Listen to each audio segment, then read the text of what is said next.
మహిళలు అన్ని రంగాల్లో దూసుకుపోతారని మంత్రి డాక్టర్ లోకేష్ తెలిపారు. అద్భుతాలన్నీ మహిళలతోటే సాధ్యమవుతాయన్నారు. కొంతమంది మహిళలు కించపరిచేలా మాట్లాడతారంటూ ఆగ్రహం వ్యక్తం చేశారు.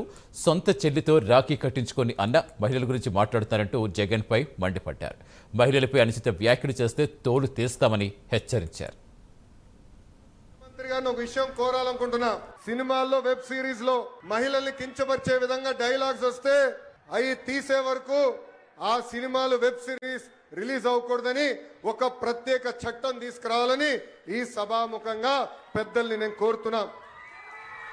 మహిళా భద్రత గురించి అందరూ మాట్లాడతారు, అనేక చట్టాలు తీసుకురావాలంటారు. కానీ మహిళలకి భద్రత ఉండాలంటే మహిళల్ని గౌరవించాలనేది మన ఇంటి నుంచే మొదలవ్వాలని నేను బలంగా నమ్ముతాను. సొంత చెల్లితో రాఖీ కట్టించుకునేని అన్న మహిళలు సంక్షేమం గురించి మాట్లాడుతున్నారు. సొంత తల్లిపై కేసు గెలిస్తే వాళ్ళు సంబరాలు ఈరోజు చేసుకుంటే చాలా బాధ కలుగుతుంది.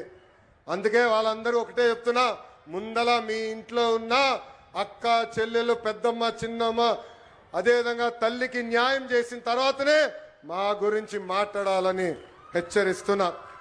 ఉప ముఖ్యమంత్రి గారిని ఒక విషయం